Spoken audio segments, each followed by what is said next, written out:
Everyone, welcome to my channel. I am Simran Sahani and आज मैं आपको पढ़ाऊंगी क्लास 10th की इंग्लिश की पोएम अमांडा। ओके, तो ये जो पोएम है बेसिकली एक बहुत ही अच्छी पोएम है।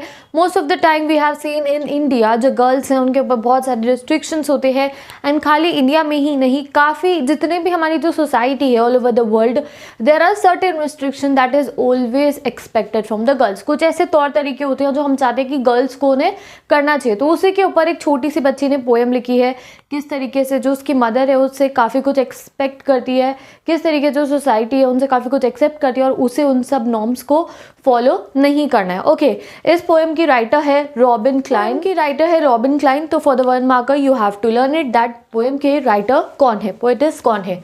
ओके, तो द पोएम स्टार्ट होती है, इसमें एक आपका पूरा पैराग्राफ है इन विच अमांडा जो बच्ची है वो बता रही है कि उसकी मदर उसे क्या क्या बोलती है करने को। अमांडा ऐसे करो, ये मत करो, वो मत करो। एंड सेकेंडली जो ये ब्रैकेट में है वो क्या है, वो उसका अपना एक इनर वर्ल्ड है, वो इसका एक इमेजिनेशन वर्ल्ड है, जैसे वो रहना चाहती है। आप सबका कोई ना कोई इमेजिनेशन वर्ल्ड होगा जिसमें तुम खुद को एक फिगर में इमेजिन करते होगे, तुम सोचते होगे कि हाँ भाई मैं ऐसे करूँगा। तो वैसे ही अमांडा परेशान हो जाती है जो उसकी मम्मी उसको कहती है पूरा दिन ये करो वो करो। तो उस सब से फ्रीडम पाने के लिए, उस सब से दूर जाने के लिए, उस सब डांट से दूर जाने के लिए उसने अपना एक वर्ल्ड इमेजिन कर रखा है और वो उसने इन ब्रैकेट्स में बता रखा है। So let's start the explanation.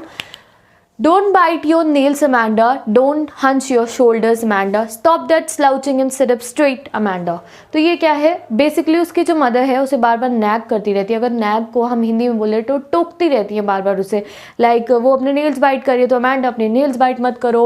Amanda don't hunch your shoulder, hunch मतलब ऐसे सुस्ता के बैठना, ऐसे अपने शोल्डर्स को नीचे झुका के रखना। लड़कियों को बोलो स्ट्रेट बैक करके बैठो, उसकी मदर उसे ऐसे कहती है ऐसे करके मत बैठो, स्ट्रेट बैक करके बैठो, ठीक है। Stop that slouching and sit up straight. Slouching मतलब लेजीली मत बैठो, बिल्कुल स्ट्रेट होके एक्टिव मोड में होकर अमांडा बैठो। लड़कियों पे ये हरकतें सूट नहीं करते। तो इस तरीके से उसकी मदर उसे नैग करती है, यानी कि टोकती है उसे बार बार। बट जो हमारी अमांडा है वो क्या सोचती है, there is a languid emerald sea where the sole inhabitant is me, a mermaid drifting blissfully. और जब उसकी मदर उसको ये सब कह रही होती है तब वो अपने इमेजिनेशन वर्ल्ड में क्या सोच रही होती है कि एक बड़ी सी एमरल्ड सी है। एमरल्ड मतलब ग्रीन कलर की एक बड़ी सी है, उसका सोल इनहेबिटेंट यानी कि उसमें एक ही इंसान रहता है। कौन है वो? मैं हूँ और मैं वहाँ पे मरमेड बन के ड्रिफ्ट यानी कि तैरती रहती हूँ अपनी मर्जी से।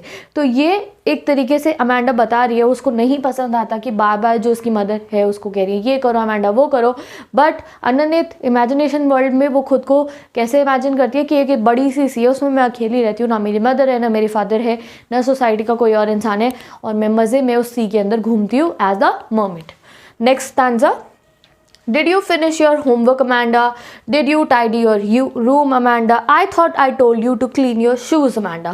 अब सेकेंडली फिर से उसकी मदर आके उसको कहती हैं कि अमांडा तुमने अपना होमवर्क कंप्लीट कर लिया है, अमांडा तुमने अपना रूम साफ़ कर लिया है या नहीं। I thought I told you to clean your shoes, Amanda मैंने तुम्हें कहा था तुमने अपने शूज़ क्लीन करने को, तुमने अपने शूज़ भी क्लीन नहीं करे। तो बेसिकली सेकेंड टाइम पे भी उसकी मदर से ये सब कहती है। अब अमांडा क्या सोचती है अपने इमेजिनेशन वर्ल्ड के अंदर, अब अमांडा सोचती है I am N orphan roaming in the street. मैं एक ऑर्फन यानी कि मैं अनाथ हूँ, मेरा कोई भी नहीं है और मैं स्ट्रीट्स पे घूम रही हूँ। I patterns of dust with my hunched fair feet, ठीक है। पैटर्न द डस्ट मतलब जो सड़क पे मिट्टी पड़ी होती है उसको मैं अपने नंगे पैरों से, बेयर फुट। यहाँ पे उसकी मम्मी ने क्या बोला कि अपने शूज़ को क्लीन करो।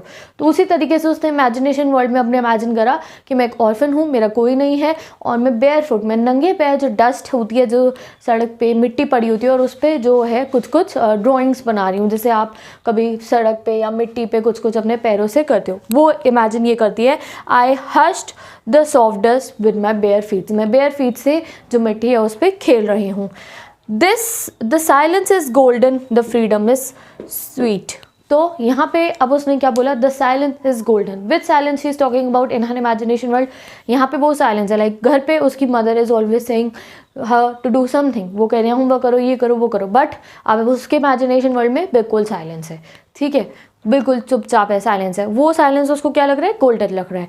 And the freedom is sweet. अब फ्रीडम उसको किस चीज़ का मिले, यानी कि अब उसको टोकने वाला कोई नहीं है। अब उसको कोई नहीं बोलेगा होमवर्क करो, अब उसे कोई नहीं कहेगा नेल बाइट मत करो, अब उसे कोई कुछ नहीं कहने वाला है।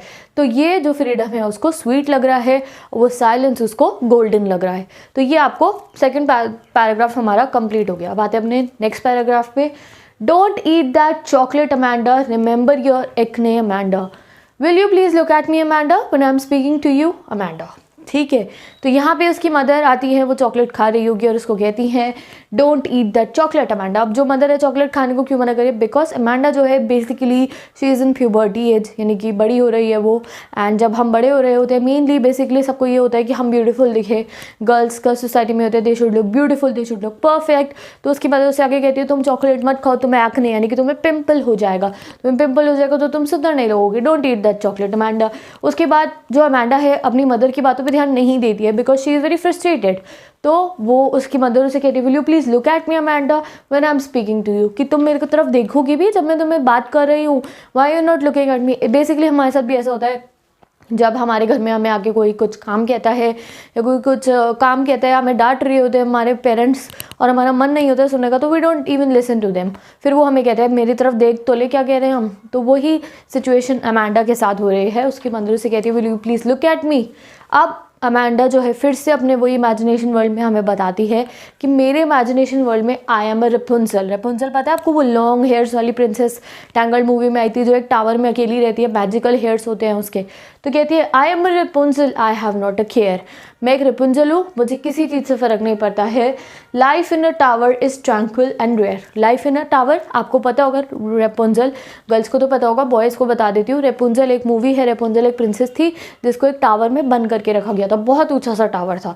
तो अब रेपुंजल जो है टावर के अंदर बिल्कुल अकेली रहती थी। ठीक है, अब कभी कभी उसके साथ जो, अब रेपुंजल कभी कभी अपने बालों की सहारे, बालों की मदद से, उसके बाल जो थे बहुत लंबे थे, बाल नीचे करती थी वो टावर से और बाल पकड़ के नीचे उतर के कहीं भी घूमने चली जाती थी और विजिटर्स आ जाते थे, उससे कोई मिलने आता था तो उसके बाल पकड़ के उसके मैजिकल हेयर से कोई भी टावर में उससे मिलने आ जाता था।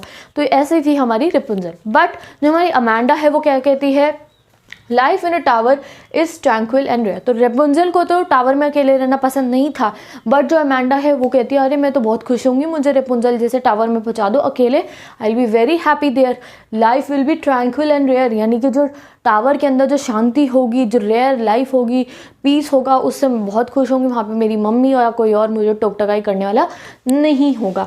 आई will certainly never let down my bright hairs. इसका मतलब क्या हुआ कि मैं कभी भी अपने ब्राइट हेयर्स को नीचे नहीं करूँगी अगर मैं रेपुंजल होती तो। क्यों? क्योंकि मैंने अभी आपको बताया कि रेपुंजल अपने बालों को नीचे करती थी, कोई उससे ऊपर मिलने आ जाता था, उसके फ्रेंड्स उससे ऊपर मिलने आ जाते थे उसके बाल पकड़ के। तो ये कहती है हमारी अमेंडा कि अगर मुझे उस टावर में बंद कर दोगे मैं तो मैं कभी भी अपने बाल नीचे नहीं करूँगी, मुझे किसी से नहीं मिला, I just want to be alone in my life. तो आप यहाँ पे उस बच्चे की साइकोलॉजी, उस बच्चे की माइंड का इफेक्ट देखो, दैट इतनी छोटी सी उम्र के अंदर उसे बिल्कुल अकेले रहना है, वो खुद को ऑर्फन तक करने को तैयार है, वो खुद को एक सी के अंदर अकेली मर्मेड बनने को तैयार है, वो एक रेपुंजल अकेले टावर में बंद होने को तैयार है। तो उसके ऊपर कितना प्रेशराइज होगी वो मदर। बस जो उसकी मदर दिखाई है कि वो उसे कह रही है होमवर्क कर लो, नेल्स मत खाओ, दिस इज ओनली लाइक दिखाया जा रहा है आपको, ये एक बस पिक्चर शो करी जा रही है। टेक्निकली ये पोएम हमें क्या मैसेज दे रही है, all the norms that are made by the society for girls, जो कुछ भी गर्ल्स के लिए नॉर्म्स बनाएंगे, नॉर्म्स क्या होते हैं, अनरिटन रूल्स, यानी कि ये तौर तरीके हैं जो गर्ल्स से सब चाहते हैं गर्ल्स फॉलो करें। तो वो चीज़ जो है अमेंडा को पसंद नहीं है। मदर तो बस उसको एक हमें बताने का तरीका है कि मदर आके कह रही हैं, बट मदर के ऊपर भी ये सब बीता होगा जब वो छोटी थी, एंड मदर की मदर को भी ये सब सहना पड़ा होगा। तो ये सब सोसाइटी में चल रहा है। ठीक है, now let's see the last paragraph, last stanza. Stop that skulking at once, Amanda. You are always so moody, Amanda. Anyone would think that I nagged at you, Amanda. तो यहाँ पे उसकी मदर कह रही हैं कि अमेंडा अब तुम ये ना डोंट सिट लाइक दिस, ऐसी अजीब सी शक्ल बना के मत बैठो। You are always so moody, तुम हमेशा मूडी बैठी रहती हो, मतलब कि तुम कभी भी खुश नहीं होती हो अमेंडा। उसकी मदर जब वो इतनी सारी बातें सुन के अपनी मदर से गुस्सा है, शी इज़ काइंड ऑफ परेशान, तो उसकी मदर उसे आगे कहती हैं कि यू आर ऑलवेज मूडी, अगर तुम्हें कोई देखेगा, anyone would think that I nagged at you. उसकी मदर कहती है अगर कोई तुम्हें आके देखेगा तो वो सोचेगा कि मैं तुम्हें पूरा दिन डांटती हूँ, मैं तुम्हारे पे चिल्लाती रहती हूँ। और इसके बाद ये जो हमारी पोएम है एंड हो जाती है। तो यहाँ पे देखो अमेंडा जिसको सोसाइटी की सारी बातों को सुनना पड़ रहा है, एंड अब एंड ऑफ द डे उसकी मदर उसे आगे क्या कहती है कि तुम अपनी शक्ल ऐसी बना के बैठी, तुम अपनी इतनी मूडी होकर बैठी हो दैट अगर हमारे घर पे कोई आएगा तो वो सोचेगा कि मैंने तुम्हें डांटा है, मैंने तुम्हें नैग करा है। तो यहाँ पे ना ही मदर खुद को गलत समझ रही है, ना ही अमेंडा खुद को गलत समझ रही है, और ना ही दोनों की गलती है। At the end of the day उसकी मदर को भी लगता है दैट वो मूडी होकर बैठी हुई है, she is also quite like understanding that उसकी जो डॉटर है she is not in a mood. But वो क्या कह रही है कि मैंने तो तुम्हें कुछ नहीं कहा। तो मदर के लिए ये सब बोलना अमेंडा को इज़ नॉट अ लाइक, वो कोई पनिशमेंट नहीं दे रही अमेंडा को, उनके लिए ये एक नॉर्मल रूटीन है जो अमेंडा को फॉलो करना पड़ेगा। तो विद दिस आपकी जो ये स्टोरी है, सॉरी ये जो पोएम है ये एंड हो गई है। और यहाँ पे बेसिकली ये जो स्टोरी है ये पूरे लाइक ये जो ऑथर हैं इन्होंने ये मैसेज दिया है दैट हमने अभी भी फेमिनिज्म भी नो व्हाट इज़ फेमिनिज्म। तो जो गर्ल्स है सब कुछ गर्ल्स से एक्सपेक्ट किया जाता है, बॉयज़ से नहीं किया जाता। तो वो चीज़ इस पोएम के थ्रू दिखाई गई है दैट अमेंडा को इतनी सारी बातें रोज़ की सुननी पड़ती है, that she is in her own imagination world. वो इतनी छोटी होते हुए भी अपना उसने पूरा इमेजिनेशन वर्ल्ड बना रखा है जहाँ पे वो वन अलोन रहने को तैयार है। She doesn't want anyone in her life. Okay, तो विद दिस आपकी पोएम कंप्लीट हो गई है। आई होप तुम्हें पोएम अच्छे से समझ में आ गई होंगी। अभी भी अगर आपको पोएम में कोई प्रॉब्लम है you can ask me down in the comment section. अगर आपको इस पोएम के नोट्स चाहिए, literary devices, poetic devices, summary, MCQ, short questions, long question, extract based question, ये सारा मटेरियल अगर आपको चाहिए तो मेरी इंस्टाग्राम आईडी पर मिलेगा आपको। इंस्टाग्राम आईडी का नाम है सिमरन C_Sahani। डिस्क्रिप्शन बॉक्स में इंस्टाग्राम लिंक गिवन है। क्लास 10th की इंग्लिश के सारे नोट्स मैंने अपनी इंस्टाग्राम आईडी पे डालें, you can go and take it. And अगर आप इंस्टाग्राम यूज़ नहीं करते हो तो जो क्लास 10th इंग्लिश की प्लेलिस्ट है उसमें आप चेक करो, मैं हर एक वीडियो की यानी कि हर एक चैप्टर की, हर एक पोएम के इंपॉर्टेंट क्वेश्चन की वीडियो बनाती हूँ लाइक आफ्टर द चैप्टर। तो आप जाके उस इंपॉर्टेंट क्वेश्चन की वीडियो को देखोगे तो इसके डिस्क्रिप्शन बॉक्स में तुम्हें काफ़ी सारे आंसर मिल जाएंगे that will definitely come in your board exam. Like you can check of the Anne Frank chapter, जो आपकी डायरी ऑफ यंग गर्ल वाली बुक का चैप्टर है, उसके इंपॉर्टेंट क्वेश्चन मैं बना चुकी हूँ। डिस्क्रिप्शन बॉक्स में आंसर पेज है, तो इंस्टा नहीं यूज़ करते हो तो वहाँ से ले सकते हो, इंस्टा यूज़ करते हो तो आप जाके इंस्टाग्राम से सारे के सारे नोट्स एक्सेस कर सकते हो।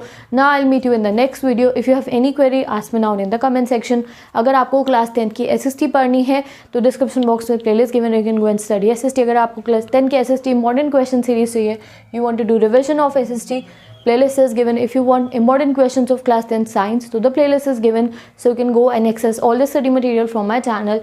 And yes, if you want any study tips related to your study timings, your study timetable, how to manage your studies with everything, with your online class and the schools, each and every video is there. How to learn the concepts, how to revise, how to increase your writing speeds. So I have made many videos on these topics, so you can go and check the study tips by Simran Sahni playlist. Now I'll meet you in the next video. Don't forget to share this video with all your classmates. And अगर अभी तक तुमने मेरे channel को subscribe नहीं करा है, do subscribe to my channel and I'll meet you in the next video.